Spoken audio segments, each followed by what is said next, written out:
आज हम एक खास चीज़ के बारे में डिस्कस करेंगे जो साईं बाबा के हर मंदिर में आपको देखने को मिलती है। देखिए वो चीज़ है तस्वीरें। अगर आप शिरडी या फिर किसी साईं बाबा के मंदिर में जाएंगे तो आपको चारों तरफ ऊपर जो है वो भक्तों की तस्वीरें देखने को मिलती है।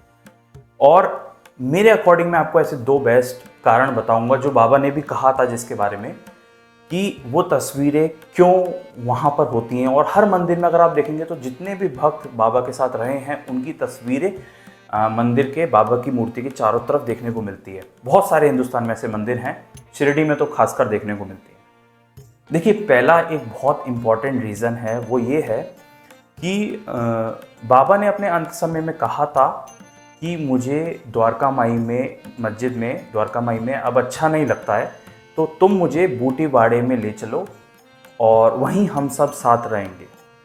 और बाबा अक्सर जब भी ये बूटीवाड़ा, जो कि आज समाधि मंदिर नाम से जाना जाता है, वो बूटीवाड़ा था, मतलब बूटी साहब एक व्यापारी थे, वो एक घर बनवा रहे थे, तो उसको देखते हुए बाबा आते जाते थे। और बाबा जब जीवित थे, मतलब समाधि नहीं ली थी बाबा ने, तो बाबा आते जाते ये बोलते थे कि हम सब इसके अंदर सुखपूर्वक रहेंगे। और ये बाबा कई बार रिपीट करते थे। तो हुआ ये कि जब बाबा ने समाधि ले ली तो बाबा के लास्ट शब्द यही थे कि वो अब बूटी साहब में बूटीवाड़े में रहेंगे। तो जिस वजह से जो बूटी साहब थे और जो भी भक्त थे उन्होंने बाबा की समाधि बूटीवाड़े में बना दी, क्योंकि बाबा ने कहा था कि अब हम सब साथ रहेंगे। तो इस वजह से जो भी भक्त थे उस वक्त, या फिर आगे जाके जो भी ट्रस्ट बना, उन्होंने वो सारी तस्वीरें बाबा के साथ लगा दी। और बाबा का कहना एकदम सच साबित हुआ। आज शिरडी में ही नहीं, किसी भी साईं बाबा के मंदिर में जाएंगे तो वो भक्तों की तस्वीरें आपको देखने को मिलती है, जो बाबा के लास्ट वर्ड्स थे, क्योंकि बाबा का ऐसा मानना था कि अब जो भक्त हैं वो सब साथ में रहेंगे मंदिर में।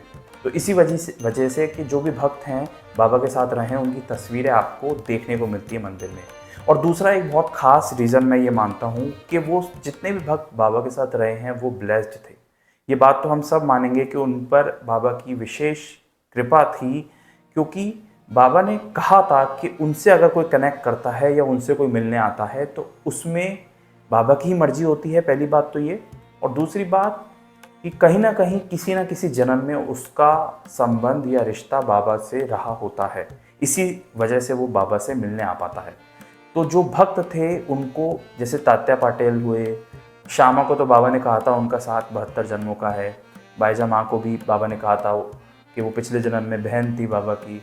तो इस वजह से कई कई भक्तों को बाबा ने अलग अलग ऐसे वाक्य बताए थे। तो इस वजह से जो ब्लेस्ड भक्त थे विशेषकर, वो बाबा के साथ ही रहते हैं आज भी, अगर आप उन तस्वीरों के माध्यम से देखें तो ये दो इम्पॉर्टेंट कारण हो सकते हैं जिस वजह से आपको हर मंदिर में जो है बाबा के भक्तों की तस्वीरें देखने को मिलती है। और साथ ही में हमें बाबा के साथ साथ उनका भी सम्मान करना चाहिए कि बिना किसी पॉलिटिकल एजेंडा के उन्होंने बाबा की सेवा की, बाबा के साथ रहे और शिरडी में अपना अपना योगदान दिया अलग अलग तरीके से बाबा के प्रति।